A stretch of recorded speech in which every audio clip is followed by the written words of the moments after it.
हर हर महादेव बोला, उनकी पिटाई कर दी, औरतों की पिटाई कर दी, सब हिंदू थे वो तो। ये हमें हर हर महादेव कहना चाहिए, जय श्री राम के नारे लगाने चाहिए, लेकिन मारने के लिए थोड़ी करने चाहिए। चीजें गलत हैं, बहुत गलत हैं। मैं यही समझ रहा हूँ, तो अल्लाहू अकबर करके, इंशाअल्लाह करके वो तो रहे, आतंकी हमले तो वैसे ही होते। मैं हमेशा एक बात कहता हूँ कि ना तो हमारे पूर्वज बदल सकते और ना हमारा वंश बदल सकता। मेरी आस्था बदली, मैं चीफ इमाम हूँ, मेरी आस्था बदली, लेकिन हूँ मैं कृष्णवंशी। कुल हुवा अल्लाहु अहद, अल्लाहु समद, लम यलिद वलम यूलद वलम यकुल लहू कुफुवन अहद। भी हमारे भगवान कृष्ण जी हैं, भगवान राम है, ये सब अवतार है, भगवान है ये, लेकिन ईश्वर वो एक ही है। आप राम मंदिर में गए तो आपके ऊपर फतवा जारी हुआ, ये सबको पता था। अब इसी में आप बोलते हैं कि हमारे पूर्वज कृष्ण हैं, क्या लोग नाराज नहीं होते? मैं मंदिर जाता हूँ, राम मंदिर की प्राण प्रतिष्ठा थी, तो और वहाँ जाने के बाद से पूरे दुनिया के अंदर मेरे खिलाफ कितने देशों से फतवा जारी है सर कलम करने के लिए। ये देखिए सच्चाई है, सच बोलने के लिए, हक बोलने के लिए हमेशा तैयार रहना चाहिए। रास्ता है, ये मेरी पर्सनल है, नमाज मेरा पर्सनल है, मैं अपनी अदा कर रहा हूँ, ये मेरा मामला है, लेकिन मैं दूसरों को तकलीफ देके नमाज थोड़ी पढ़ सकता हूँ। सड़कें बंद करके सड़कों पे नमाज थोड़ी पढ़ सकता हूँ। नमाज तो निशरा की आप भी पढ़ते हो, नमाज तो सभी पढ़ते हैं जो आस्तिक है, लेकिन अपने तरीके से पढ़ते हैं, यहाँ कोई अलग नहीं है। अगर तुम्हारी शादी किसी मुसलमान से हो जाए और तुम्हारे बच्चे हो जाए और वो बच्चा जो है वो मुस्लिम होता चला जाए, लेकिन बाप तो वही और दादा तो वही कहलाएगा मिश्रा। ये कुछ चीजें तो है ना जो खराब कर रहे हैं, आखिर मुसलमान ही तो कारण बन रहा है। लड़कियों को फंसाओ, ये हिंदुओं के साथ ही क्यों हो रहा है कि आफ्ताब राहुल बन जा रहा है, आयान कुछ बन जा रहा है, कि कभी ऐसा नहीं सुना गया कि कोई हिंदू लड़का हो, कोई ब्राह्मण लड़का हो, कोई ठाकुर हो, कोई यादव हो, किसी ने भी किसी मुस्लिम लड़की से प्यार किया, उसे ये बता के कि मेरा नाम फैजल है, मेरा नाम आतिफ है, ये सारी चीज़ें, और बाद में उस मुस्लिम लड़की को पता चल रहा है कि ये फलाने नाम का आदमी है। ऐसे जो छांगुर बाबा हैं, इन सब पे कोई मुसलमान नहीं बोलता। तो जो चंद लोग जो खराब है ना समाज के, तो वो सारे चीजें खराब करना चाहते हैं। वो बाबा हो या कोई भी इस तरह के जो लोग होते हैं, उनकी क्या मानसिकता मुझे मालूम नहीं है, लेकिन इस्लाम की मानने वाले वो नहीं हो सकते। मैं आपको बता रहा हूँ कि इस्लाम में बिल्कुल सख्ती से पाबंदी है कन्वर्जन के ऊपर। कि मैं आज आपके इस पॉडकास्ट से मैं कह रहा हूँ, चीफ इमाम मुबारक में बड़ी जिम्मेदारी से ये बात कह रहा हूँ, 5.5 लाख मस्जिदों का संगठन है, चीफ इमाम हूँ और इनके इमाम ऑर्गेनाइजेशन के नाते से मैं कह रहा हूँ कि शांगुर बाबा हो, इनको तो सजाए मौत होनी चाहिए। रसूल सल्लल्लाहु अलैहि वसल्लम हमेशा माफ करते थे। इमिग्रेशन ऑफिसर मेरा धर्म नहीं पूछता कि कौन सा तुम्हारा धर्म है, वो पूछता है तुम्हारा देश कौन सा। इस वक्त मेरे साथ डॉक्टर उमेर अहमद इलियासी साहब, चीफ इमाम ऑल इंडिया इमाम ऑर्गेनाइजेशन के, जिनके अंडर भारत के 5.5 लाख से ज़्यादा इमाम, मस्जिद, मदरसे सब आते हैं। इमाम साहब, आपका बहुत स्वागत है न्यूज़ 18। शुक्रिया। कैसा हाल, क्या हाल चाल है, तबीयत? आनंद। सावन का महीना चल रहा है और मैं आपसे बात कर रहा हूँ, कारण यही है कि एक मुद्दा जो सबसे ज़्यादा चर्चा में आया, कांवड़ यात्रियों का। एक कांवड़ यात्रियों की रूट बनी, अब उसमें एक कंट्रोवर्शियल चीज़ सामने आ गई कि जो ढाबा है, रास्ते पे जो ढाबा और सारी चीज़ें बन रही हैं, उसमें जो काम करते हैं, जो खाना बनाते हैं, वो नाम छुपा कर काम कर रहे हैं। और एग्जांपल मैं बताऊं कि अगर ढाबे का नाम है शिव ढाबा, तो उसमें काम करने वाला अब्दुल है। ढाबे का नाम है यादव ढाबा, काम करने वाला इरफान है। ये नाम छुपाने का क्या कारण है? मुझे ये समझना है कि आखिर नाम छुपाने का कारण क्या है। और इसी के कारण जो राजनीतिक पार्टियां हैं वो राजनीति कर रही हैं। भारत को हिंदू मुसलमान राजनीति से हमेशा जोड़ा गया है, हमेशा भारत में यही हिंदू मुसलमान की राजनीति होती आई है। और आखिरकार जब धर्म की बात आती है, आस्था की बात आती है, तो उस समय भी आज हिंदू मुसलमान की राजनीति हो रही है, जो कि होना नहीं चाहिए। आप क्या सोचते हैं इस पर? देखिए, मैं सबसे पहले, श्रावण का महीना है, सावन का जिसको महीना भी कहते हैं, और इस सावन के महीने में जिस तरह से कांवड़ का सिलसिला शुरू हो जाता है और लोग अपनी आस्थाओं के मुताबिक कांवड़ लेने के लिए गंगोत्री हरिद्वार होते हुए अपने मंदिरों में वो उसको जल चढ़ाने के लिए लाते हैं। ये एक आस्था का विषय है, अच्छी बात है। हमें सभी आस्थाओं का, सभी धर्मों का आदर सम्मान करना चाहिए। जिस तरह से हमने पिछली मर्तबा और अभी भी जिस तरह से हमने देखा कि सड़क के किनारे गलती से भी, किसी मामूली सी गलती से भी अगर किसी को टक्कर लग गई तो इतना गुस्सा उन लोगों में आता है कि वो इस बात को नहीं देखते हैं कि ये आस्था धर्म की है। धर्म क्या सिखाता है? धर्म ये सिखाता है माफ करो। धर्म ये कहता है कि अगर कोई गलती से जानबूझ के कोई काम किसी को नुकसान पहुंचा रहा है तो वो एक गलत बात है। लेकिन गलती से मामूली सी एक गाड़ी जा रही थी, हल्का सा बैक करा, उसको उसका पानी गिर गया या जो भी नुकसान नहीं होना चाहिए था, हम भी मानते हैं। हम भी जिस तरह से पिछली बार हमने लोगों से अपील भी की कि जब सावन का महीना हो तो वो जो रूट लगता है उस पर कोशिश करें कि लोग अपना वहाँ से ना गुजरें, एहतियात बरतें। कोई ज़रूरी काम हो तो ट्रेन से चले जाएं, दूसरे तरीके से चले जाएं, घरों से बाहर ना निकले। झगड़ा होने का मौका किसी को देना नहीं है। लेकिन जिस तरह से उनका गुस्सा, जिस तरह से पूरी गाड़ियों को तोड़ देना, जिस तरह से पूरा पुलिस भी परेशान, लोग भी परेशान, तो ये परेशानियों के लिए थोड़ी होता है सावन का महीना। ये आपकी अपनी आस्था है, ये आप अपनी इबादत करते हैं, करना चाहिए, सबको हक है। लेकिन इस तरह से जुल्म करना, ज़्यादती करना, तोड़ फोड़ करना, इससे एक अच्छा मैसेज नहीं जाता। जबकि इसका ये तरीका भी नहीं होगा, मुझे ऐसा लगता है। लेकिन आज उसका तरीका लोगों ने झगड़े से बना लिया, मारपीट से बना लिया, गुस्से से बना लिया।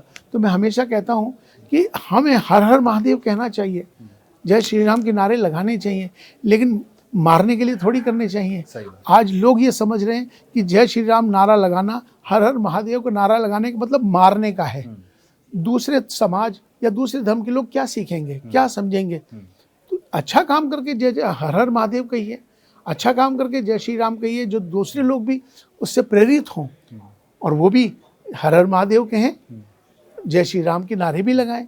लेकिन गलत काम करना, मारने का नाम, तकलीफ देने का नाम हर जय श्री राम नहीं है। तो इसलिए हमें इस बात का ख्याल रखना चाहिए।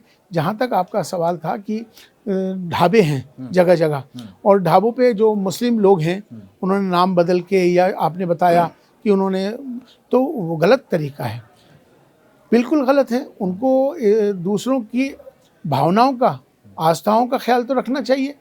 क्या ज़रूरत है उनको अपने नाम बदल के वहाँ पर होटल में काम करने की?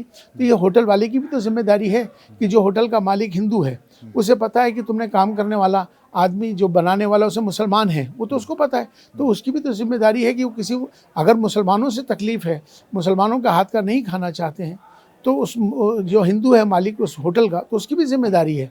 तो मुझे लगता है कि मैं सभी से ये कहना चाहता हूँ कि अगर इस बात का झगड़ा ही ना हो, ऐसा कोई मौका नहीं देना चाहिए। और जिससे कि नाम बदलने की ज़रूरत क्यों है? फिर नाम बदल के या छुप के कोई करना, तो इसका मतलब फिर तो कोई शरारत हुई ना। अगर छुप के कोई गलत काम कर रहा है तो शरारत है। और तो ऐसे ज़रूरत क्या है करने की जिससे झगड़ा फसाद पैदा हो? तो मुझे लगता है कि इससे बचना चाहिए। ख़ास तौर पे मुसलमानों को बिल्कुल बचना चाहिए। 15 दिन का दिन होता है, सावन का महीने का होता है जो भी, तो उस वक्त पे ना तो कोई होटल, वहाँ अगर मुसलमान का होटल है तो उसे बंद कर देना चाहिए, और कोई हिंदू का होटल है और उसमें मुसलमान काम करता है तो उसे काम कर पर नहीं जाना चाहिए। झगड़ा ना हो, फसाद ना फैले, उससे बचना चाहिए। नहीं, आपने 2-4 चीज़ें ऐड करी। एक कि जो कावड़िए हैं जो थोड़े हुड़दंगी कर रहे हैं, ये हम भी मानते हैं कि अननेसेसरी गाड़ी अगर टकरा गई तो गाड़ी तोड़ दे रहे हैं, फोड़ दे रहे हैं, बसों को तोड़ दे रहे हैं, गाड़ी पलट दे रहे हैं, पुलिस पे भी हमला कर दे रहे हैं। चीज़ें गलत हैं, बहुत गलत हैं। उसमें आपने ये बोला कि जय श्री राम, हर हर महादेव का नाम लेके दंगा, मतलब हाँ, आपने देखा नहीं, अभी आप खुद देख लीजिए कि लाठी मार रहे हैं, गाड़ी के शीशे तोड़ रहे हैं, और ये उनके जो नारा है हर हर महादेव बोल के उस शीशे को तोड़ना, हर हर महादेव करके लोगों को पिटाई करना। उसमें ज़रूरी नहीं कि वो मुसलमान थे, गाड़ी में जो अभी एक वो हिंदू था नहीं, हिंदू जिसकी गाड़ी टूटी है, वो कह रहा है मैं बीजेपी का नेता हूँ, मैं हिंदू हूँ, मुझे क्यों मार रहे हो। लेकिन वो इतना उनको क्रोध है कि उन्हें कुछ नजर नहीं आ रहा। हर हर महादेव बोला, उनकी पिटाई कर दी, औरतों की पिटाई कर दी, सब हिंदू थे वो तो। अच्छा, मैं यही समझ रहा हूँ, तो अल्लाहू अकबर करके, इंशाअल्लाह करके हो तो रहे आतंकी हमले, तो वैसे ही हो रहे। यकीनन मैं तो उसके भी खिलाफ हूँ। देखिए, अल्लाह अकबर का नारा, कहीं भी बम धमाके अगर हो रहे हैं, किसी तरह का कहीं भी बम तो धमाके अगर हो ये रहे हैं, देखिए, ये जो नारे होते हैं, ये बचाने के नारे हैं, ये अपने धर्म के नारे हैं, ये धर्म के नारे जय जयकार के नारे हैं, ये नारे बुलंदी के नारे हैं। तो ये आज वो जो किसी पर हमला करना अल्लाह अकबर कह के, या किसी पर हमला करना जय श्री राम बोल के, तो बिल्कुल ये दुरुस्त नहीं है, ऐसा नहीं करना चाहिए। धर्म, इससे धर्म बदनाम होता है, और ये धर्म बचाने का नाम है, धर्म मारने का नाम नहीं है। नहीं तो इसी में जब मैं, आपने वो बातें कही कि राम जी का नाम लेके, महादेव का नाम लेके ये लोग गाड़ियां तोड़ रहे हैं, तो ये भी मानना पड़ेगा कि आतंकी हमले तो अल्लाह अकबर इंशाअल्लाह करके हो रहा है। शरारत हो, आतंकी हमला हो, या किसी पर जानलेवा हमला हो, और उसमें किसी धर्म का विशेष का नाम लेकर अल्लाह अकबर का नारा दो, या आप जय श्री राम का नारा दो, तो ये तो धर्म बदनाम होता है ना। धर्म मारने का नाम नहीं है, धर्म मतलब बचाने ऐसे का नाम लोगों है। का धर्म से कोई लेना देना ही नहीं। यकीनन वो शरारती लोग होते हैं। मैं हमेशा एक बात कहता हूँ, हर समाज में अच्छे लोग ज्यादा होते हैं, चंद लोग होते हैं खराब होते हैं, हर समाज में है। लेकिन अगर हर समाज में जो चंद लोग खराब हैं, उसकी वजह से सारा समाज खराब है, ऐसा होता नहीं है। ये शरारती तत्व हैं। अभी मैं आपको एक कांवड़ के, आपने बाकी, तो मैं उसमें एक वाकया सुनाता हूँ। अभी की बात है, मैं कल जब अभी जो सावन का जो महीना पहला सोमवार था, और उस पहले सोमवार में मैं नलहड़ेश्वर मंदिर है मेवात के अंदर, नूह के अंदर, आपको ये घटना 2 साल पहले हुई थी। वहां पर झगड़ा हो गया था, और पूरा झगड़ा इतना बड़ा हो गया कि पूरे हिंदुस्तान के अंदर उस पर बहुत ज़्यादा नुकसान हुआ लोगों में। तो उसके मद्देनज़र अभी क्या हुआ कि वहाँ के मंदिर के जो कमेटी है, उसने मुझे कहा कि इमाम साहब, आप चीफ इमाम हैं, आप हमारे यहाँ मंदिर पर आएंगे, जलाभिषेक का 12:30 बजे का टाइम है, हमको अच्छा लगेगा। तो लेकिन मैंने ये सोचकर उनको हाँ करी कि मेरे आपसी सौहार्द, मोहब्बत का जो पैगाम, इंसानियत का पैगाम लेकर मैं गया। और मैं वहाँ जाके जब वहाँ पहुँचा हूँ, आप यकीन मानेंगे, वहाँ हज़ारों की तादाद में हिंदू लोग थे। तो उन्होंने, मैं जब वहाँ मैं पहुँचा हूँ, तो यही मैं आपको बताना चाह रहा हूँ कि एक हर हर महादेव का नारा वो लोग लगा रहे थे, शरारती लोग जो गाड़ियों को तोड़ रहे थे, डंडों से मार रहे थे, और नारा लगा रहे थे हर हर महादेव। ये वही दूसरा वाकया है कि जब मैं मंदिर पहुंचा हूं, जलाभिषेक के वहां पर यात्रा में मंदिर पहुंचते हुए सारे हिंदुओं ने वहां पर इमाम साहब को देखने के बाद एक नारा लगाया, हर हर महादेव, जय श्री राम। तो ये नारा बिल्कुल ठीक है, धर्म का नारा है, ये उत्साह का नारा है, खुशी का नारा है कि हमारे इमाम साहब आ गए। तो एक सौहार्द का माहौल बना। मैं वहाँ मौजूद रहा और सबने इसका खुशी का इजहार किया। यही तो भारत है, भारत की यही विशेषता है, अनेकता में एकता। ये नारा जो है, ये धर्म के नारे हैं। ये आपको आपके धर्म की आस्था के मुताबिक आपके अंदर एक एनर्जी देती है, एक ताकत देती है। चूँकि कोई भी धर्म है, सारे धर्म अच्छे होते हैं, हर धर्म की हमें इज्जत करनी चाहिए, सभी ग्रंथों की हमें इज्जत करनी चाहिए। क्योंकि जब धर्म, कोई भी धर्म है, वो अच्छी बात सिखाता है, खराब बात थोड़ी सिखाता है। हर हर महादेव मारने के लिए होता है, जय श्री राम किसी को कत्ल करने के लिए थोड़ी होता है, अल्लाह अकबर का नारा किसी को काटने के लिए थोड़ी होता है। तो ये हमें समझना है कि वो शरारती लोग, शैतान लोग हैं जो ऐसा करते हैं। अच्छे लोग वो हैं कि इमाम साहब पहुंचते हैं तो हर हर महादेव के नारे लगते हैं, खुशी का इजहार होता है। दूसरा वाकया मैं आपको इसी कांवड़ के हवाले से एक और सुनाता हूँ। 2 साल पहले जमुना पार के अंदर रामनवमी की शोभा यात्रा निकलनी थी। तो वो शोभा यात्रा निकलनी थी और वहाँ 3 मस्जिदें बीच में यात्रा के दौरान पड़ती थी, और वो शाम के वक्त में नमाजों का समय शुरू हो रहा था। तो वहाँ पर प्रशासन ने, पुलिस ने कहा कि भैया देखिए, यहाँ शोभा यात्रा निकलेगी, अगर मस्जिदें बंद हो जाएं तो ज़्यादा अच्छा रहेगा, जिससे कि दंगा नहीं होगा।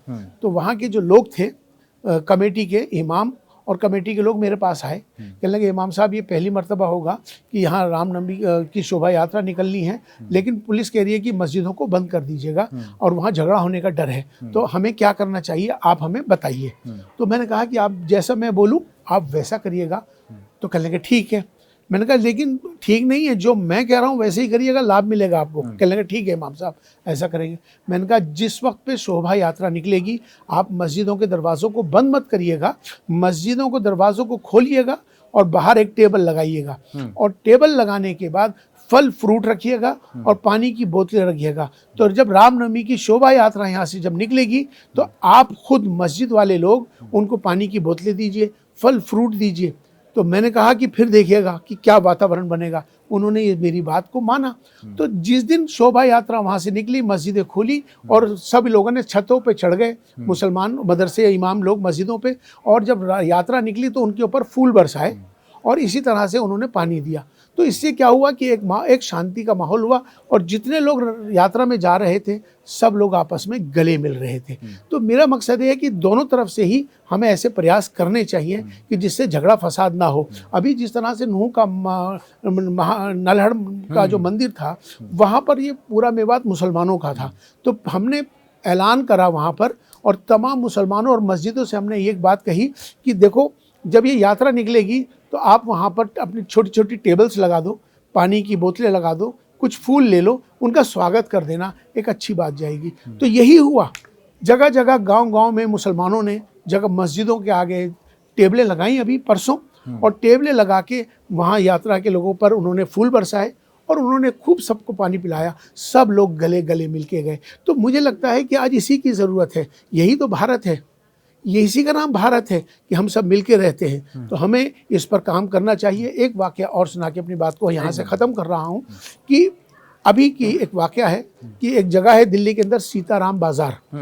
दिल्ली में सीताराम बाज़ार में जहाँ ज़्यादातर हिंदू रहते हैं, मुसलमान भी रहते हैं, मिक्स है। तो एक मस्जिद और एक मंदिर बिल्कुल दीवार लगी हुई है। तो जो मंदिर के जो पुजारी हैं वो बिहार के हैं और मस्जिद के जो इमाम साहब हैं वो बंगाल के हैं। तो इमाम साहब को कहीं 2-4 घंटे 5 घंटे या कहीं जाना होता है या अपने बंगाल भी जाना हो, तो वो मंदिर के पुजारी को कह के चले जाते हैं कि भैया मस्जिद का ख्याल रखना, मैं जा रहा हूँ। तो मंदिर के जो पुजारी हैं वो पूरी मस्जिद की सफाई करते हैं और रख रखाव रखते हैं, पूरा ख्याल रखते हैं। जब पुजारी को कहीं जाना होता है तो वो इमाम साहब को बोलते हैं कि भैया मैं जा रहा हूँ, मंदिर का ख्याल तुम रखना। तो वो झाड़ू देना, सफाई करना, तो ये सारा करते हैं। ये मिसाल है हमारे पास। अगर मुझसे कोई पूछे भारत क्या है तो मैं ये वाली मिसाल देता हूँ कि ये भारत है। तो हम सबको आपसी सौहार्द, आपसे मिलकर मिलजुल कर ही चलना चाहिए। यही इस हमारे देश की विशेषता है, अनेकता में एकता। अगर हम झगड़ा करेंगे तो इससे नुकसान किसका होगा? व्यक्ति का नुकसान नहीं होता। आज का डिजिटल का दुनिया है, छोटी छोटी खबरें बड़ी चली जाती हैं, इससे देश का नाम खराब होता है। तो मैं हमेशा एक बात कहता हूँ कि हमारी सबकी जातियाँ ज़रूर अलग हो सकती हैं, हमारे इबादत करने के तरीके ज़रूर अलग हो सकते हैं, हमारी पूजा पद्धति सबकी ज़रूर अलग हो सकती है, हमारे धर्म सबके ज़रूर अलग हो सकते हैं, लेकिन हमारा जो सबसे बड़ा धर्म है वो इंसान और इंसानियत है। भारत में रहते हैं हम, सब भारतीय हैं। आओ हम सब मिलकर भारत को मजबूत करें, भारतीयता को मजबूत करें। राष्ट्र सर्वोपरि है, ये भाव हमेशा आना चाहिए आपके अंदर। हम सभी धर्मों का आदर सम्मान करें, सभी ग्रंथों का सम्मान करें, तो मुझे लगता है कि ये फसाद, ये झगड़ा बिल्कुल नहीं होगा, क्योंकि हमारा भारत अब विश्वगुरु बनने के लिए अग्रसर है। तो ये वक्त है, ये ऐसा है कि इस सब में हमको एक होकर मिलकर भारत और भारतीयता को मजबूत करना होगा, क्योंकि राष्ट्र प्रथम है। आप इमाम हैं, आप सही काम कर रहे हैं, और आपने जो मुझे चीज़ें बताई उससे एक चीज़ तो समझ में आ रहा है कि कुछ ही मछलियाँ खराब हैं। जो कहा जाता है ना कि तालाब में 5 मछलियाँ हैं, उसमें एक ही खराब होती है, उसी की वजह से तालाब गंदा होता है। तो ये जो सारी चीज़ें हो रही हैं, जो दंगे फसाद हो रहे हैं, ये जो कावड़ यात्रा और इन सब सारी चीज़ों में हो रहा है, दुकान बंद करो, और उसी में कुछ नेता ये कह दे रहे हैं कि जो पहलगाम आतंकी हमले में हुआ कि हिंदुओं का पैंट उतार के चेक किया गया, वहीं यहाँ हो रहा है कि मुसलमानों का ढाबा पे पैंट उतार के चेक, जो कि सही नहीं है। जो यहाँ तो बहुत गलत हुआ है, जो कावड़ यात्रा हुई, ये सारी चीज़ों में ऐसा कोई सबूत नहीं मिला। ये सारी चीज़ें, राजनीति, ये सब कौन कर रहा है? फिर राजनीति तोड़ने का नाम है, धर्म जोड़ने का नाम है। जो लोग कर रहे हैं वो शरारती लोग हैं, वो देश के अंदर अमन शांति नहीं होने देना चाहते। अब कांवड़ के हवाले से ही मैं आपको एक और वाकया सुनाता हूँ। कुछ दिनों पहले की बात है, कुछ साल पहले की बात है कि जहाँ से कांवड़ निकलता है, ऋषिकेश जगह है। ऋषिकेश के अंदर एक बहुत बड़ा आश्रम है हिंदुस्तान का, जिसका नाम है परमार्थ निकेतन आश्रम। स्वामी चिदानंद जी वहाँ के स्वामी जी हैं। तो स्वामी चिदानंद जी और मैं बहुत हमारा आपस में प्रेम है। हम दोनों एक भाइयों की तरह हैं। पूरी दुनिया जानती है कि दो भाई हैं, इमाम साहब और स्वामी जी, स्वामी चिदानंद जी और इमाम साहब। तो एक बार क्या हुआ कि मैंने सोचा कि मुझे स्वामी जी के यहाँ जाना था। स्वामी जी का जन्मदिन था, तो हमने कहा स्वामी जी का जन्मदिन को कैसे सेलिब्रेट किया जाए, कुछ नया तरीका अपनाया जाए। तो मेरे मन में एक भाव आया। वो भाव ये आया कि बहुत सारे इमाम हैं जिन्होंने वो देखा नहीं है आश्रम कैसे होते हैं, मंदिर कैसे होते हैं। मैंने कहा कि बहुत सारे मदरसे के ऐसे बच्चे हैं जिन्होंने कभी आश्रम देखा नहीं है। तो मेरे मन में भाव आया कि मुझे तो मालूम है, लेकिन दूसरों को भी मालूम होना चाहिए। तो उस वजह से मैं 100 बच्चे मदरसों के, देवबंद से लेकर सहारनपुर, अलग अलग मदरसों के बच्चों को लेकर, बड़े बच्चों को मैं आश्रम ऋषिकेश पहुंचा, जिसमें कुछ इमाम थे, कुछ मुफ्तियों को लेके।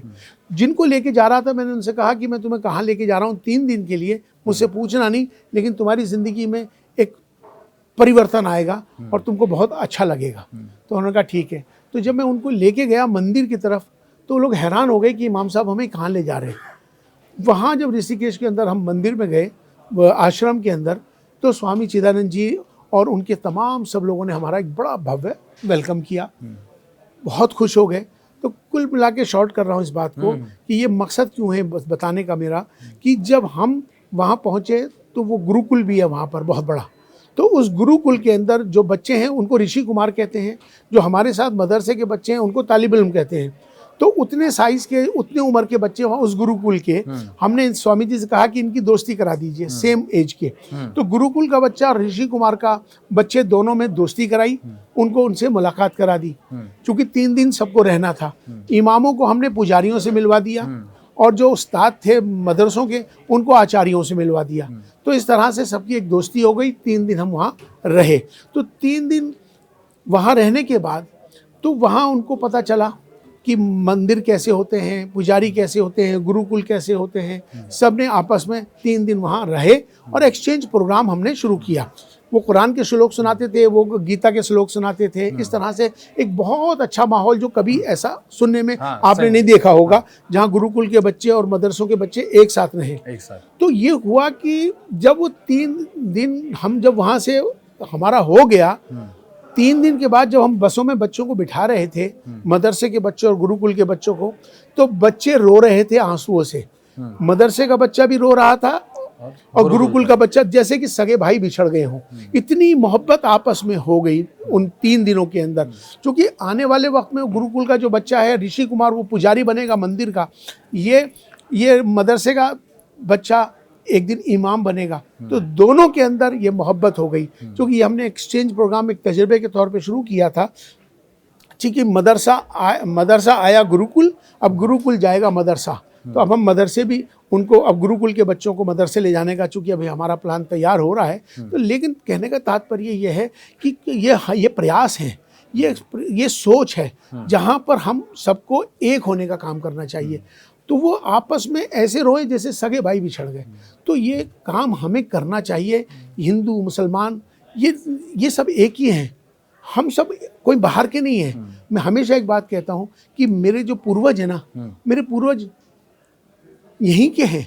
मैं हमेशा एक बात कहता हूँ कि ना तो हमारे पूर्वज बदल सकते और ना हमारा वंश बदल सकता। मेरी आस्था बदली, मैं चीफ इमाम हूँ, मेरी आस्था बदली, लेकिन हूँ मैं कृष्णवंशी। तो मुझे कहने में, बताने में गर्व है कि मैं कृष्णवंशी हूँ। तो लेकिन हमें इस बात को समझना होगा कि ऐसा काम करो कि जिससे कि आपस में सौहार्द, प्यार, मोहब्बत बना रहना चाहिए। झगड़ा करना, फसाद करना, ये अच्छा नहीं होता। सबको मिलके चलना होगा, तभी भारत आगे बढ़ेगा। ये कृष्णवंशी वाला आपने अभी बताया, मैं थोड़ा सा इसे समझना चाहता हूँ, ये कैसे? देखिए, मैं आपको बताना चाहता हूँ कि हम जो है, मेरे जो पूर्वज हैं, मेरे जो राजा समरपाल सिंह, मेरे दादा, मेरे बुजुर्ग, मेरे जो वंशज, जो मेरे, और उसके बाद राजा नाहर सिंह, उसके बाद राजा हसन खां मेवाती, वो मेरे पूर्वज हैं। वो कृष्णवंशी हैं, मैं कृष्णवंशी हूँ। राजा हसन खां मेवाती वो हैं जिन्होंने बाबर को दौड़ा दौड़ा के मारा था। तो मेरा वंशज तो वो है भाई, मैं कृष्णवंशी हूँ, मुझे गर्व है कि मैं कृष्णवंशी हूँ। इसलिए हमारी सबकी आस्थाएं अलग अलग हैं, हमारे पूर्वज वही हैं और हमारे वंश भी वही हैं। न पूर्वज बदल सकते, न वंश बदल सकते, आस्थाएं बदलती हैं। मैं पूछता तो कुछ और, लेकिन जब कृष्ण वंशी आप बोल रहे हैं, कृष्ण में आस्था है आपकी? किसको कौन कह सकता है कि कृष्ण के अंदर किसकी आस्था नहीं हो सकती? ये जो अवतार होते हैं, जो भगवान होते हैं, ये किस लिए आते हैं? आस्था किसको कहते हैं? किसके लिए होती है आस्था? ये जो भगवान होते हैं, ये अवतार होते हैं। और एक बात क्या हुआ, इसी पे एक बात मुझे याद आई, क्योंकि आपको बताते हुए इस पॉडकास्ट से मैं कोल्हापुर गया, और कोल्हापुर में एक बहुत बड़ा मंदिर मठ है, कनेरी मठ, कोल्हापुर के अंदर बहुत प्राचीन मठ है। हजारों बच्चे उसमें गुरुकुल में पढ़ते हैं, बड़े आचार्य निकलते हैं, बहुत प्राचीन है।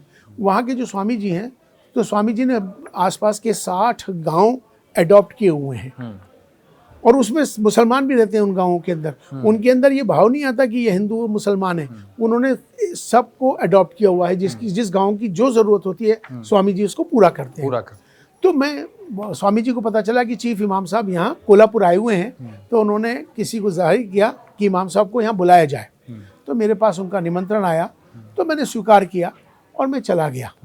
और मैं जब कनेरी मठ में गया तो उन्होंने मेरा एक भव्य स्वागत किया, वहाँ के बच्चों ने बहुत वेलकम किया। तो स्वामी जी ने एक बड़ा सांस्कृतिक कार्यक्रम मेरे वेलकम में रखा था। तो एक कार्यक्रम हो रहा था, हम बैठ गए, तो बच्चे सब बैठे थे। कार्यक्रम खत्म होने के बाद स्वामी जी बोले, इमाम साहब इन बच्चों से कोई प्रश्न करना चाहें तो कर लीजिए, गुरुकुल के बच्चों से।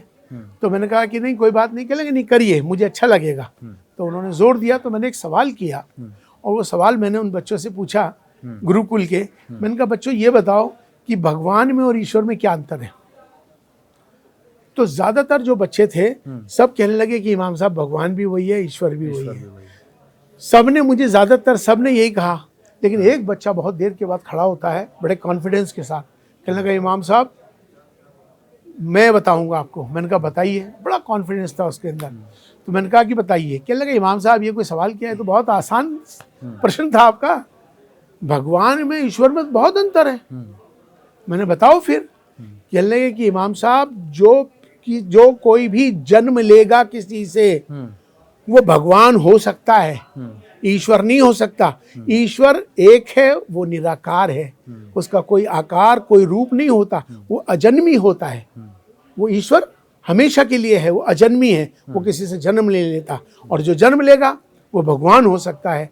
तो सीधी सी बात है कि जो भी हमारे भगवान कृष्ण जी हैं, भगवान राम हैं, ये सब अवतार हैं, भगवान हैं ये, लेकिन ईश्वर वो एक ही है। इसी तरह से हमारे यहाँ भी बिल्कुल सेम थिंग यही बात है। कुल हु अल्लाहु अहद अल्लाहु समद लम यलिद वलम यूलद वलम यकुल लहू कुफुवन अहद।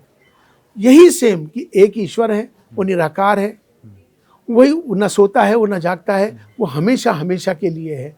तो सब धर्म यही बात बता रहे हैं, और मैं हमेशा यही कहता हूँ कि हम सबको एक दूसरे के धर्मों का आदर सम्मान करना चाहिए, सबसे प्यार करना चाहिए। ये झगड़ा करना ये शैतान का काम है, इंसान का काम नहीं है। इंसान का काम है इंसानियत का, और इंसानियत क्या सिखाती है? इंसानियत सिखाती है प्रेम, दया, रहम, माफ करना। ये इंसानियत है, जो इंसान का इंसानियत जो धर्म है। तो हमें इंसान बन के रहना है, इंसानियत जो धर्म है उसे निभाना है। जो लोग झगड़ा करते हैं, कांवड़ में जाके झगड़ा करें, या आतंकवाद फैलाते हैं, कलमा पढ़ते हैं, और या जिहाद के नाम पर जो जिस तरह से कत्ले आम करते हैं, कोई भी हो, वो सब शैतान होते हैं। इंसान अच्छा काम करता है, शैतान गलत काम करता है। आपने जो परिभाषा बताई ईश्वर और भगवान की, मुझे नहीं लगता है मैंने कभी इससे खूबसूरत परिभाषा कभी सुनी होगी। मेरा पूरा इमेजिनेशन उसी चीज़ में चला गया कि वाकई ये बात सही है। ये देखिए सच्चाई है, सच बोलने के लिए, हक बोलने के लिए हमेशा तैयार रहना चाहिए। मैं आज जो क्यों ये बात रखता हूँ, देखिए मेरी आस्था है, ये मेरी पर्सनल है। मिसाल के तौर पे मैं लोगों को कहता हूँ नमाज मेरा पर्सनल है। मैं अपनी अदा कर रहा हूँ, ये मेरा मामला है, लेकिन मैं दूसरों को तकलीफ देके नमाज थोड़ी पढ़ सकता हूँ। सड़कें बंद करके सड़कों पे नमाज थोड़ी पढ़ सकता हूँ, और ना सड़कों पे रोक के, सड़क रोक के या लोगों को तकलीफ देके नमाज थोड़ी होती है। नमाज अपनी होती है। जहाँ तक अब नमाज की बात है, वैसे भी नमाज एक ये भारतीय शब्द है, संस्कृत का शब्द है। ये बात मैंने पहले भी रखी थी, लेकिन फिर भी मैं आपके सामने ये बता देता हूँ कि ये भारतीय शब्द है। नमा माने झुकना, अज माने ईश्वर। अगर मैं सऊदी अरब जाऊंगा और मैं सऊदी अरब में जाके लोगों को कहूँगा मुझे नमाज पढ़नी है, तो उनको नहीं मालूम है, क्योंकि अरबी में सलाह कहते हैं, अरबी में कहते हैं सलाह, संस्कृत में और भारतीय शब्द में कहते हैं नमाज। तो नमाज तो मिश्रा जी आप भी पढ़ते हो, नमाज तो सभी पढ़ते हैं जो आस्तिक हैं, लेकिन अपने तरीके से पढ़ते हैं। नमा माने झुकना, झुकना, अज माने ईश्वर, ईश्वर के सामने सरेंडर होना। तो उत्कृष्ट मिश्रा भी तो झुकते हैं ईश्वर के सामने, सरेंडर होते हैं नहीं होते हैं। प्रार्थना और नमाज, हाँ, प्रार्थना, नमाज झुकना वही है, प्रार्थना तो प्रार्थना है, वो एक अलग चीज है। झुकना, सरेंडर होना, उसे नमाज कहते हैं। नमाज तो मिश्रा जी आप भी पढ़ते हैं, नमाज तो हर आस्तिक पढ़ता है जो ईश्वर में आस्था रखता है। नास्तिक है जो नमाज नहीं पढ़ता। वो कौन है? वो चीन वाला है, वो कम्युनिस्ट लोग हैं जो नमाज नहीं पढ़ते, जो ईश्वर को नहीं मानते। लेकिन हर वो व्यक्ति जो ईश्वर में आस्था रखता है, जो आस्तिक है, वो नमाज पढ़ता है। मतलब ये प्रार्थना, नमाज सब एक ही है। बिल्कुल, प्रार्थना एक इबादत है, जिसे हम अपने तौर पे इबादत कहते थे, आप उसे पूजा अर्चना कहते हैं। पूजा अर्चना। नमाज का बेसिकली ईश्वर के साथ सरेंडर होने का है, ईश्वर के सामने झुकना, ईश्वर के सामने सरेंडर होना और ईश्वर से मांगना। तो वो तो हर आस्तिक करता है। तो मुझे लगता है कि आज देश के अंदर इसी की ज़रूरत है कि जो गलतफहमियां हैं ना, वो दूर होनी चाहिए, संवाद होते रहना चाहिए। मैं संवाद का आदमी हूँ, मैं हमेशा संवाद के पक्ष में रहता हूँ। मैं मंदिर जाता हूँ, राम मंदिर की प्राण प्रतिष्ठा थी, तो मुझे राम मंदिर के प्राण प्रतिष्ठा के लिए कमेटी ने, जो वहाँ की कमेटी थी अयोध्या की, राम मंदिर की, उन्होंने मुझे निमंत्रण दिया और मैंने उसे स्वीकार किया। मैं ये स्वीकार करके गया कि मुझे देश में सौहार्द का माहौल चाहिए। क्या आपके वहाँ जाने से कुछ? और वहाँ जाने के बाद से पूरी दुनिया के अंदर मेरे खिलाफ कितने देशों से फतवा जारी हो गया सर कलम करने के लिए। हाँ। और जो फतवा आज भी जारी है, क्योंकि मैंने अपनी गलती को माना नहीं, और मैं आज भी कहता हूँ कि मेरी गलती है ही नहीं। हाँ। और ना मैं माफ़ी मांगने वाला हूँ। हाँ। जो मैंने किया अपने देश के लिए किया, अपने देश के लिए, आपसी सौहार्द के लिए, इंसानियत का पैगाम, मोहब्बत का पैगाम लेके गया। लेकिन हमें ये समझना है कि हम जब एक दूसरे के यहाँ आते हैं, जाते हैं, तभी मोहब्बत होती है। मैं आपकी इज्जत करूंगा तभी आप मेरी इज्जत करोगे, और मैं आपकी इज्जत नहीं करूंगा और मैं उम्मीद करूंगा आप मेरी इज्जत करोगे, ऐसा नहीं होता है। तो हमें सबके धर्मों की इज्जत करनी है, ग्रंथों की इज्जत करनी है, महापुरुषों की इज्जत करनी है। जब करेंगे तो तुम भी मेरी इज्जत करोगे। तो इसी के साथ हमें सबको मिलके चलना है, इसी को लेके चलना है। यही भारत की विशेषताएं हैं। हमें भारत क्या है? यही तो भारत है। सनातन क्या है? वो सभी धर्मों का आदर सम्मान करता है, उसी का नाम तो सनातन है। सभी से प्यार करता है, उसी का नाम तो सनातन है। मैं, आप ये जो अभी बोले फतवा और सारी चीज़ें, आप राम मंदिर में गए तो आपके ऊपर फतवा जारी हुआ, ये सबको पता था।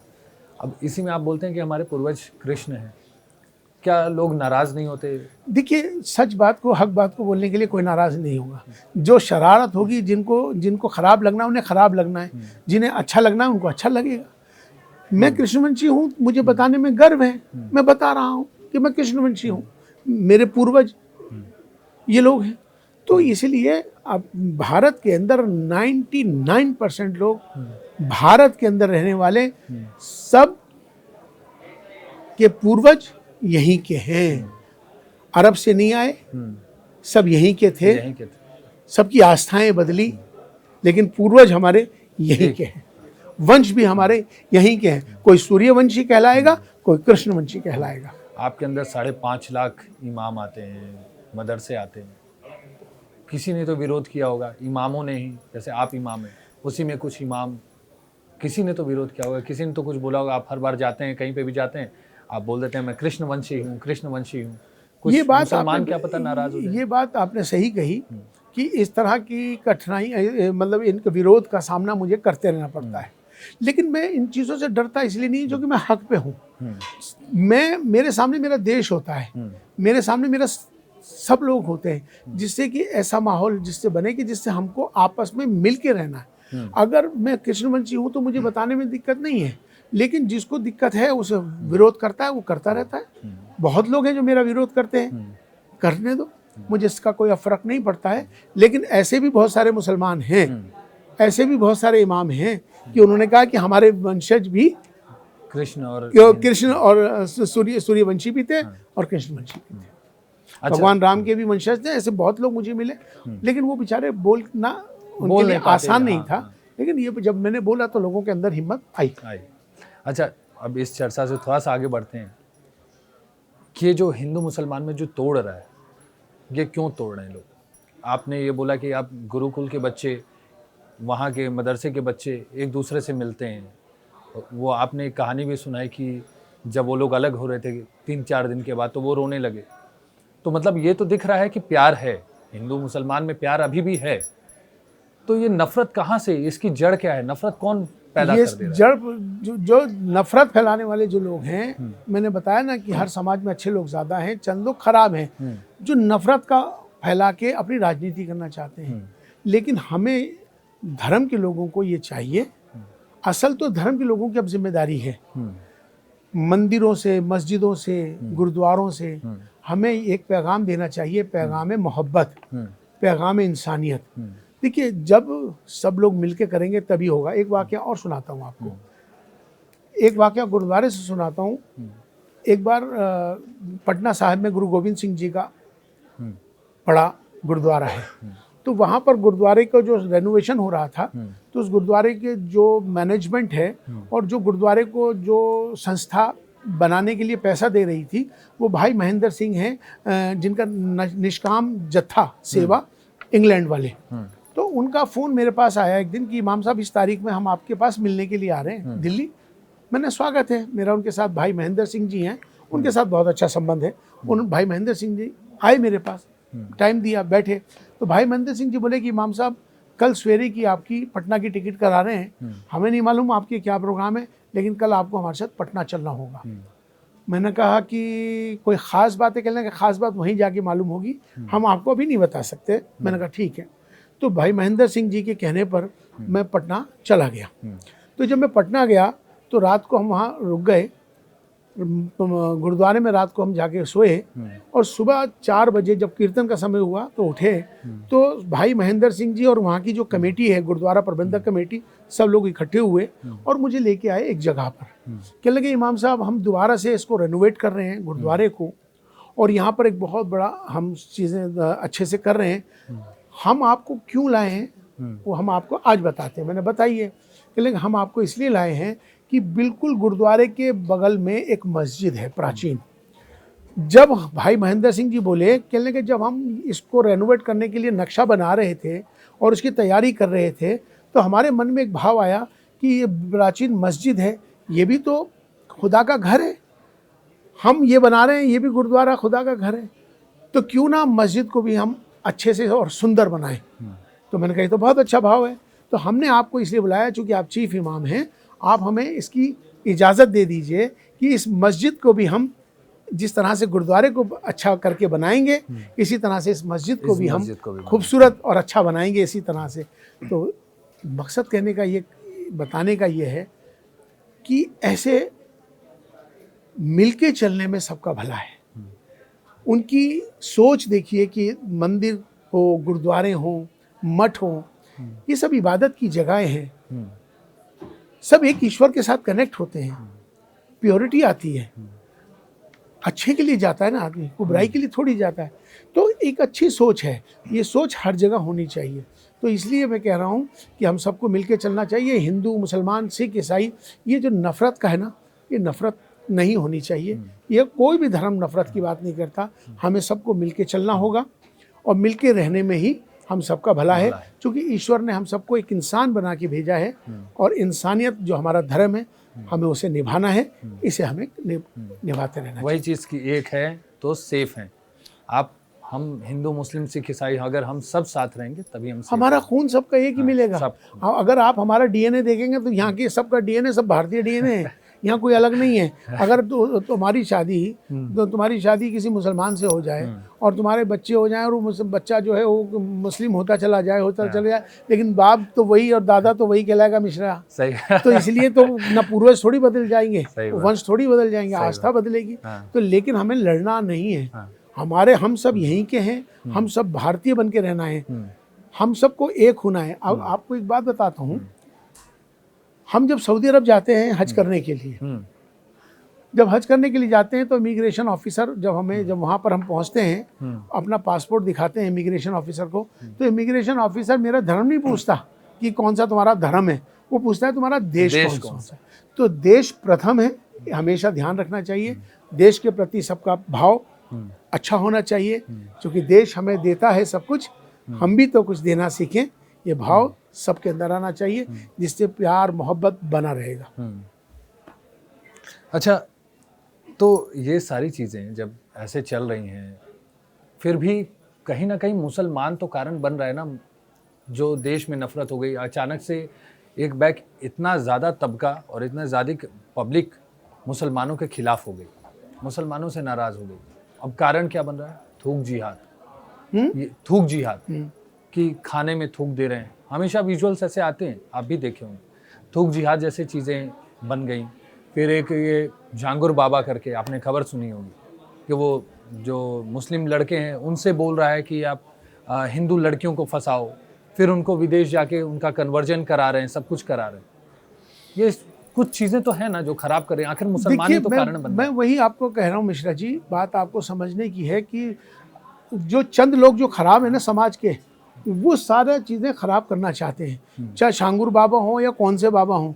ये अगर कन्वर्जन करा रहे हैं तो इस कन्वर्जन तो गुनाह है। इस्लाम के अंदर आप कन्वर्जन कर ही नहीं सकते, कन्वर्जन इस्लाम का हिस्सा ही नहीं है। अगर जो ये कोई कर रहा है तो ये गुनाह कर रहा है, क्योंकि इस्लाम के अंदर अगर कोई आता है, शामिल होता है इस्लाम के अंदर, वो एक्सेप्ट हो सकता है। लेकिन कोई लालच दे के, फंसा के, गुमराह करके, किसी को बेवकूफ़ बना के इस तरह से इस्लाम में शामिल करना, ये इस्लाम इसकी इजाज़त देता ही नहीं है। तो मुझे लगता है कि शांगुर बाबा हो या कोई भी इस तरह के जो लोग होते हैं, वो उनकी क्या मानसिकता है मुझे मालूम नहीं है, लेकिन इस्लाम के मानने वाले वो नहीं हो सकते।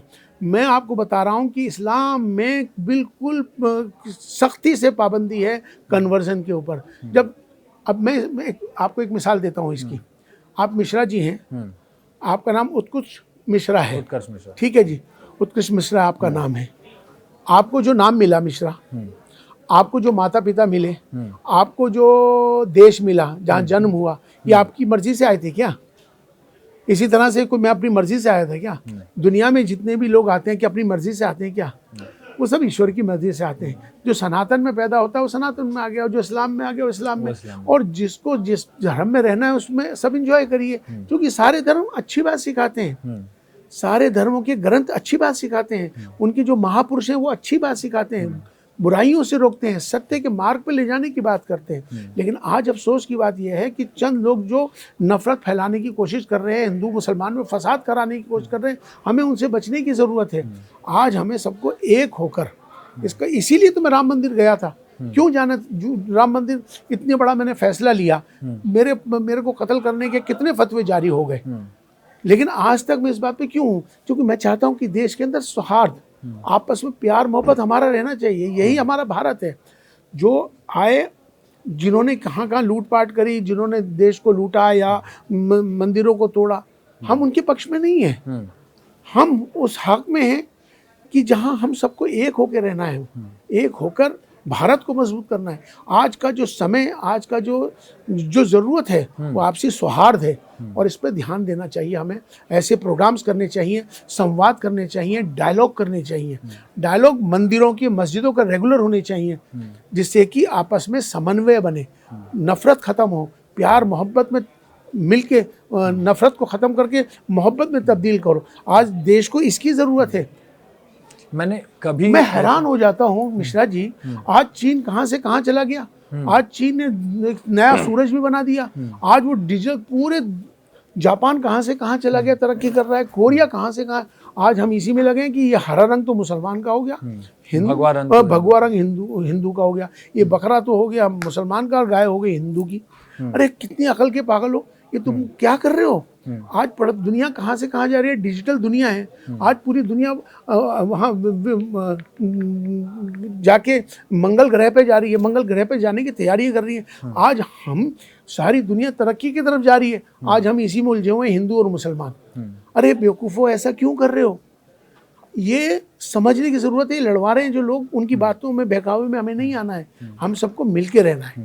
नहीं, हमने कभी ऐसा नहीं सुना ना, मैं उसी चीज़ पे मैं आ रहा हूँ कि कभी ऐसा नहीं सुना गया कि कोई हिंदू लड़का हो, कोई ब्राह्मण लड़का हो, कोई ठाकुर हो, कोई यादव हो, कोई उत्कर्ष मिश्रा हो, कोई राहुल हो, किसी ने भी किसी मुस्लिम लड़की से प्यार किया, उसे ये बता के कि मेरा नाम फैज़ल है, मेरा नाम आतिफ़ है, ये सारी चीज़ें, और बाद में उस मुस्लिम लड़की को पता चल रहा है कि ये फ़लाने नाम का आदमी है, ये हिंदू है, और फिर उसके साथ धोखा हुआ।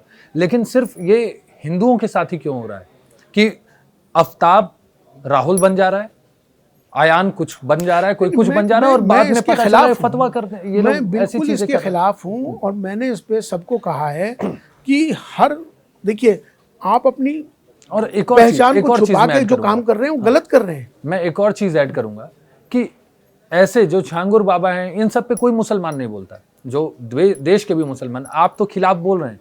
मेरा आपसे बात करने का कारण भी ये था कि मैं आपसे समझूं। उनके पक्ष में बोल ही नहीं सकता, क्योंकि कन्वर्जन इस्लाम पक्ष में नहीं बोल रहा ना सर, लेकिन खिलाफ भी तो नहीं बोला कि नहीं उन्होंने गलत किया। नहीं बोलना किसी ने गलत नहीं बोलना चाहिए। अभी तक किसी भी मौलाना का किसी का बयान नहीं आया। मिश्रा जी, मैं आज आपके इस पॉडकास्ट से मैं कह रहा हूँ, चीफ इमाम भारत का, बड़ी जिम्मेदारी से ये बात कह रहा हूँ। 5.5 लाख मस्जिदों का संगठन है, चीफ इमाम हूँ ऑल इंडिया इमाम ऑर्गेनाइजेशन के नाते से मैं कह रहा हूँ कि छांगुर बाबा हो, इनको तो सजाए मौत होनी चाहिए। उनके साथ जो लोग इस तरह का जो शामिल हैं, इस तरह के जो गिरोह हैं, ये कारोबारी लोग हैं, ये इस्लाम और धर्म के लोग नहीं हैं, ये आस्थाओं से जुड़े हुए नहीं, ये कारोबार के लोग हैं। पता नहीं कहाँ कहाँ से कनेक्शन है, क्या क्या कर रहे हैं, पता नहीं। हो सकता है कि हमारे देश के अंदर जो हमारे देश के खिलाफ जो बहुत सारे ऐसे देश हैं जो माहौल को ख़राब करना चाहते हैं, जो वो ताकतें, वो विरोधी ताकतें जो नुकसान पहुंचाना, हो सकता है उनके साथ मिले हों, ये साजिश रचे हो, क्योंकि इस्लाम का हिस्सा है ही नहीं। इस्लाम में कहीं पर भी कन्वर्जन का कहीं कॉन्सेप्ट नहीं है,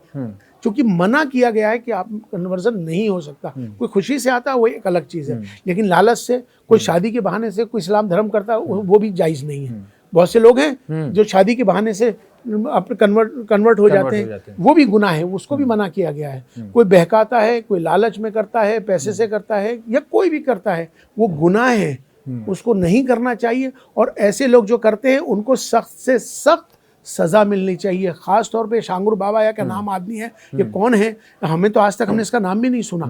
एकदम नाम निकल के आया 100 करोड़ और 500 करोड़ का क्या क्या संपत्तियां हैं और क्या क्या कारोबार करता था।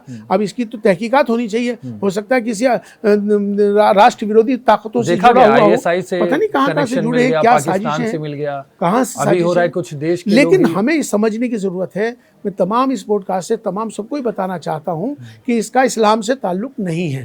ऐसे लोगों को सख्त से सख्त सज़ा मिलनी चाहिए, और ऐसी सज़ा मिलनी चाहिए कि दूसरा कोई और गलती ना कर सके। नहीं, मैं वही समझ रहा हूँ। एक क्रिकेटर है, उन्होंने रमज़ान के समय में वो ड्रिंक पी, उनके ऊपर फतवा जारी हो गया।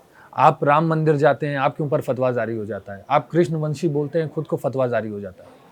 लेकिन वहीं ये छांगुर बाबा जैसे जो बाबा धर्मांतरण करा रहे हैं, धर्म परिवर्तन करा रहे हैं, उनके खिलाफ आज तक कोई मौलाना, कोई मौलवी कुछ बोलते हुए नहीं दिखा।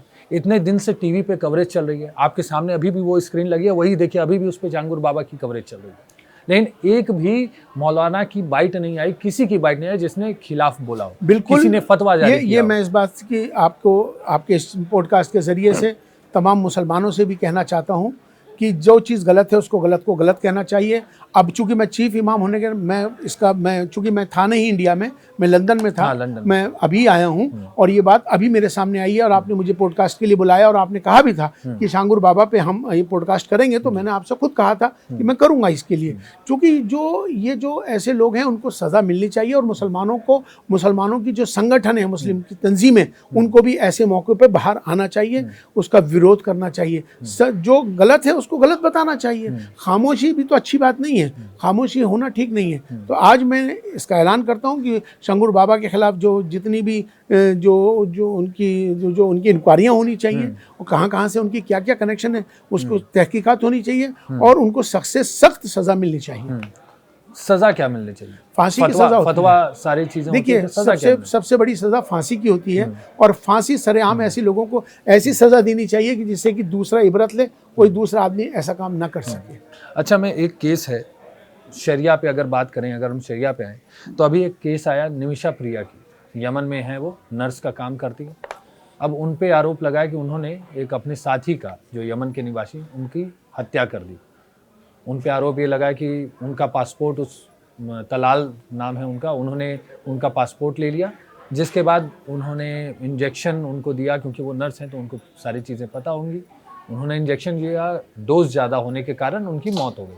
लेकिन ये आरोप है। और निमिषा के साथ क्या हुआ वहाँ पे, ये किसी ने नहीं देखा। निमिषा को उसका पासपोर्ट छीन लिया, उसके साथ बहुत सारी चीज़ें गलत की, पैसे छीन लिए, ना वो भारत वापस आ सकती है। लेकिन अब इसकी सज़ा उसे फांसी की मिल रही है, और कारण क्या? शरिया का हवाला देते हुए उसे फांसी की सज़ा दी जा रही है। इसको कैसे देखते हैं? देखिए, मैं कहता हूँ कि जो यमन जो देश है वो इस्लामिक देश है, वहाँ शरिया कानून है, और वहाँ उन्होंने उस कानून ने उसको नाम क्या बताया उस बच्ची का आपने? निमिषा। हाँ, निमिषा को उन्होंने एक फांसी की सज़ा का ऐलान भी शायद कर दिया था। शायद आज या कल में शायद उसका आज ही होना था, लेकिन टल गया। लेकिन मैं इस पर कहना चाहता हूँ, देखिए ठीक है, अगर उसकी हालात क्या थे, वो यहाँ से कमाने के लिए गई थी, वहाँ सेवा करने के लिए गई थी, चूँकि नर्स थी वो, उसके अंदर सेवा भाव तो था ही ना। लेकिन अगर उसके साथ क्या परिस्थिति हुई है, क्या हालात थे, मुझे नहीं मालूम है, आपको भी नहीं मालूम है। अगर किसी ने उसके साथ कोई ऐसा अन्याय किया था और जिसकी वजह से उसने ओवरडोज दे भी दिया था, तो लेकिन जानबूझकर तो उसका मकसद नहीं था ना, जानबूझकर मारना मकसद तो नहीं था। अगर कोई भी चीज़ जानबूझकर, देखिए शरीयत के मामलात में कोई चीज़ जानबूझकर करा जाए, किसी की हत्या की जाए तो हत्या का बदला हत्या है। लेकिन अगर उसकी मंशा उसकी जान से मारने की नहीं थी, उसकी मंशा सही थी, सिर्फ वो ओवरडोज हो गया, गलती से हो गया, तो अगर कोई गलती है तो उसे माफ़ कर देना चाहिए। इस्लाम माफ़ करने का नाम है। रसूलुल्लाह सल्लल्लाहु अलैहि वसल्लम हमेशा माफ़ करते थे। तो जो एक शरीयत की बात है वो इस्लाम की बात है, इस्लाम की बात है मोहम्मद सल्लल्लाहु अलैहि वसल्लम की बात है। तो मुझे लगता है कि माफ़ कर देना चाहिए। और इस पॉडकास्ट के ज़रिए से भी अगर वहाँ अगर यमन के चूँकि जो वहाँ के जो शरिया के जो चीफ इमाम हैं, चीफ काजी हैं, उनको भी मैं एक अपील करना चाहता हूँ भारत के चीफ इमाम होने के नाते, कि रहम की भीख जो होती है, माफ़ करने का जो किरदार है इस्लाम का, उसे वो अपनाना चाहिए, एक मिसाल बननी चाहिए। किसी की वो बच्ची है, गलती उसने नहीं करी है, और ऐसी गलती कि जो उसका मंशा नहीं था मारने का, और ये बात साबित हो रही है, तो मुझे लगता है कि यमन को उसे माफ़ कर देना चाहिए। इमाम साहब, छोटे छोटे कुछ और सवाल होंगे, लेकिन उससे पहले मैं एक चीज़ और समझना चाहता हूँ कि शरिया क्या है? शरिया जो हो एक शरीयत है, जो इस्लामिक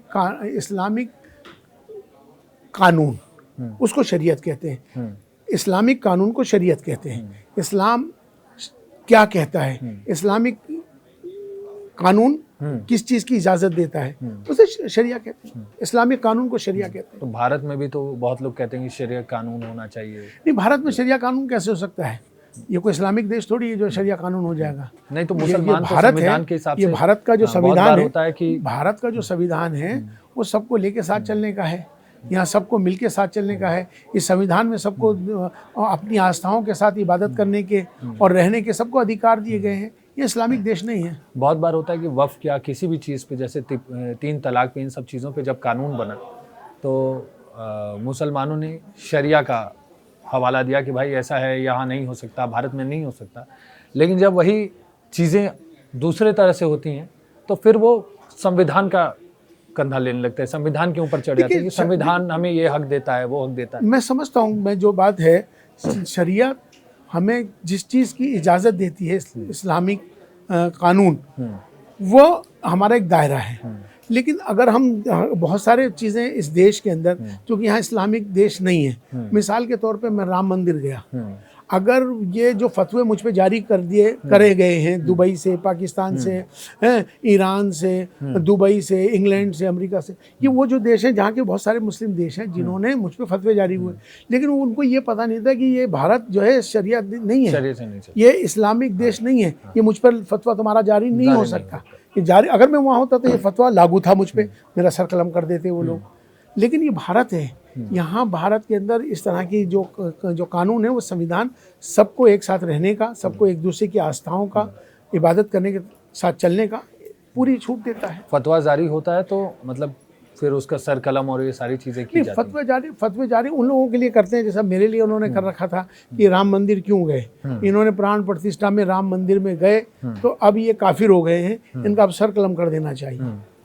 हाँ, अच्छा एक चीज़ है कि अभी भारत और पाकिस्तान में विवाद चला, युद्ध हुआ, एकदम सीधे इसको युद्ध ही बोलेंगे, कोई विवाद नहीं। भारत सरकार ने जो एक्टर्स हैं, बॉलीवुड एक्टर्स हैं, सबको मना कर दिया, वहाँ से आप कोई ताल्लुकात नहीं रखिए। पाकिस्तान की मीडिया है, सारी चीज़ें बैन हो गई। लेकिन उसके बावजूद भी कुछ एक्टर्स हैं, दिलजीत दोसांझ हैं और बहुत सारे लोग पाकिस्तान के साथ आज भी काम कर रहे हैं। देखिए उसको आप कैसे देखते हैं? मिश्रा जी, सीधी बात है, मेरे भारत के साथ पाकिस्तान के संबंध बिल्कुल अच्छे नहीं हैं। पाकिस्तान ने हमेशा से, जब से ये पैदा हुआ है, इसने आज तक भारत को तकलीफ ही दी है, भारत को कोई फ़ायदा नहीं पहुंचाया। आतंकवादी वहाँ से लगातार आते रहे, आतंकवाद भारत के अंदर फैलाते रहे, भारत के अंदर आपस में नुकसान पहुंचाते रहे। जो लोग उनके साथ फिल्म बनाना चाहते हैं या कोई उनके साथ कोई भी एक्टर है या कोई डायरेक्टर है या मुझे नहीं मालूम कौन है, जो भी पाकिस्तान के साथ रिश्ता रखना चाहता है, तो मेरा तो सीधा सीधा संदेश है उनके लिए कि उन्हें पाकिस्तान से प्रेम है तो भैया वो पाकिस्तान चले जाएं, उन्हें भारत में रहने का अधिकार नहीं है। अच्छा, एक सवाल छूट गया था, उस मैंने चर्चा की थी थूक जिहाद वाली कि कहीं कॉफी पी रहे हैं तो उसमें मुझे लगता है कि शरारती, मैंने आपको बताया मिश्रा जी, ये कोई शरारती तत्व हर जगह होते हैं, लेकिन इस्लाम के अंदर या कहीं पर ऐसा थूक के देना या किसी को तकलीफ देकर, ये मुझे तो सुनने में बड़ी हैरानी होती है, क्योंकि मैंने कहीं देखा नहीं है ऐसा कहीं नहीं है ऐसा। ये थूक कर देना या इस तरह की जो आप बात बता रहे हो कि ऐसा सामने आता है, तो ये मुझे लगता है कहीं ना कहीं ये कोई शरारती तत्व हैं जो माहौल को ख़राब करने के लिए एक साजिश है, जबकि इस्लाम में या कहीं मुसलमान ऐसा नहीं करते हैं। ये गुमराह बातें हैं, ऐसे लोगों से, ऐसे लोग से बचना चाहिए हमें, ऐसे लोगों की बातों में ध्यान नहीं देना चाहिए। इस्लाम पाक मज़हब है, पाकी की बात करता है, किसी को थूक के किसी को तकलीफ देने के लिए इस्लाम थोड़ी है। तो ऐसे गुमराह बातें हैं और ऐसे जो लोग हैं वो शरारती लोग हैं, शैतान लोग हैं जो ऐसा करते हैं। अच्छा, एक आखिरी सवाल मैं रख रहा हूँ, एकदम आखिरी है। महाराष्ट्र में भाषा विवाद चल रहा है, आपने अभी चर्चा करी थी थोड़ी देर पहले कि चीन वहाँ पहुँच गया, आर्टिफिशियल सूरज बना लिया, जापान कितना आगे चला गया, हम हिंदू मुसलमान में अटके हुए हैं। इसी में एक कंट्रोवर्सी और है, भाषा विवाद। महाराष्ट्र में मराठी और हिंदी में विवाद चल रहा है। उसी में नीतीश राणे हैं, उन्होंने, क्योंकि लगातार हिंदुओं को वहाँ पे मारा जा रहा है, हिंदी भाषियों को, हिंदुओं को नहीं, माफ़ कीजिएगा, हिंदी भाषियों को मारा जा रहा है। कोई भी मराठी दिख रहा है, MNS का नेता, पॉलिटिशियन, कोई भी दिख रहा है, उसे थप्पड़ मारने लग रहा है कि आप हिंदी बोल रहे हो, मराठी बोलो, महाराष्ट्र में मराठी बोलो। नीतीश राणे ने कहा कि अगर इतनी ही हिम्मत है तो आप जाके मदरसे में मराठी पढ़वा के दिखाओ, मदरसे में भी उनसे भी बोलो, जो महाराष्ट्र में जो मदरसे हैं वहाँ पे भी मराठी करवा के दिखाओ। इसको कैसे देख रहे हैं कि भाषा विवाद में पड़ गए, उसी में हिंदू मुसलमान भी आ गया, सारी चीजें, ये सब विवाद का माने ही झगड़ा होता है। ये ऐसे जो लोग हैं जिस तरह के विवाद फैला के माहौल को ख़राब करना चाहते हैं, देश की फिज़ा को ख़राब करना चाहते हैं। देखिए, भाषा सबकी, भारत एक ऐसा देश है विश्व के अंदर जहाँ हर एक 20 किलोमीटर के बाद उसकी भाषा बदल जाती है। हर 20 किलोमीटर के बाद भाषा बदलती है। भारत एक ऐसा देश है जहाँ सारी अलग अलग भाषाएं हैं, तो सबकी भाषाएं हैं, सबकी अपनी परंपराएं हैं, हमें सबको मानना चाहिए। लेकिन एक ही भाषा है, वो जो एक भाषा है वो है हिंदी भाषा। अगर मैं सऊदी अरब के अंदर जाऊंगा और सऊदी अरब में जाऊंगा तो वहाँ अरबी बोलेंगे, जापान में जाएंगे जापानी बोलते हैं, चीन में जाते हैं चीनी बोलते हैं। हम सबको एक ही भाषा रखनी है और वो भाषा है हिंदी भाषा। हमने रीजनल भाषाएं हैं, उनका भी आदर सम्मान है, वो भी अपनी रीजनल भाषाओं को बोलें, क्योंकि वो हमारी रीजनल जुड़ी हुई हैं, कल्चर से जुड़ी होती हैं, संस्कृति से जुड़ी होती हैं, उनका भी आदर सम्मान करना चाहिए। लेकिन एक ही भाषा है, वो है हिंदी भाषा, भारतीय भाषा। हमें अपनी इन भाषाओं पे लड़ना नहीं चाहिए। ये वक्त सबको एक होकर चलने का वक्त है, ना कि ये लोग राजनीतिक जो लोग होते हैं अपनी राजनीति के चक्कर में ये लड़ाते और भिड़ाते रहते हैं, कभी भाषा से, कभी धर्म से, कभी जातियों से। तो इनसे बच के रहना चाहिए। हम सबको ध्यान रखना चाहिए कि हम सब एक हैं, हमारी भाषा भी एक है और हम सब भारतीय हैं। इमाम साहब बहुत बहुत धन्यवाद। और अगर मेरे से कोई गलत सवाल हो गया, कोई चूक हो गई, तो उसके लिए मैं माफ़ी चाहूँगा। लेकिन मैं कोई आपकी तरफ से कोई ऐसी चूक नहीं है, आपके बहुत अच्छे सवाल थे। लेकिन बस मैं यही चाहता हूँ इस पॉडकास्ट के ज़रिए से कि जो संवाद बना रहना चाहिए, डायलॉग कंटिन्यू रहना चाहिए। बहुत सारे ऐसे लोग हैं जो मेरी मस्जिद में, मैं कस्तूरबा गांधी मार्ग की नई दिल्ली की मस्जिद में, इमाम हाउस में, मेरे पास बहुत सारे ऐसे हिंदू भाई हैं जो कभी मस्जिद नहीं गए, वो पहली बार आते हैं और उनको जब आते हैं तो अच्छा लगता है। तो मैं समझता हूँ कि मंदिर भी जाएं, मस्जिद भी जाएं, गुरुद्वारे भी जाएं, सभी जगह जाएं और इससे संवाद बना रहता है, प्यार बना रहना चाहिए और हम सबको एक होकर भारतीय बनना है। मेरी पहचान हिंदू से, मुसलमान से नहीं चाहिए, मेरी एक पहचान भारतीय की होनी चाहिए। मिश्रा जी, बस मैं एक ही बात कहना चाहता हूँ कि मेरी पहचान मुसलमान से, आपकी पहचान ईसाई, सिख धर्मों से नहीं होनी चाहिए। मेरी एक पहचान होनी चाहिए, वी आर भारतीय। हम गर्व से हिंदुस्तानी, हम सब भारतीय हैं और ये भारत, ये होने पर गर्व है और हम समझते हैं कि हम एक भारतीय हो जाएंगे तो ये सब प्रॉब्लम जाति की, इन धर्मों की व्यवस्थाओं पर सब खत्म हो जाए। ठीक, बहुत बहुत धन्यवाद सर इमाम साहब। और समय की थोड़ी पाबंदी है, इसकी वजह से मैं नहीं बहुत आगे कंटिन्यू कर पा रहा हूँ, लेकिन मैं चाहता हूँ कि आपको सुने और मेरे दर्शक भी सुने। मैं आपसे दोबारा एक बार फिर इजाज़त लूँगा, आपके साथ बैठ के चाहूँगा तो आपकी जगह पे ही खुद आके वहाँ पे आपके साथ पॉडकास्ट करूँ, क्योंकि बहुत से ऐसे किस्से हैं, बहुत से ऐसे टॉपिक्स हैं जिन पे आपसे चर्चा करना चाहता हूँ। हमें ज्ञान मिलेगा, मुझे बहुत कुछ सीखने को मिला, बहुत कुछ समझ में आया, बहुत सारी चीज़ें जो मेरे आंखों के ऊपर भी पर्दे थे वो भी हट गई। बहुत बहुत धन्यवाद। सबके आशीर्वाद, देश हमारा बढ़े, देश हमारा तरक्की करे, भारत हमारा विश्व को बने। जय।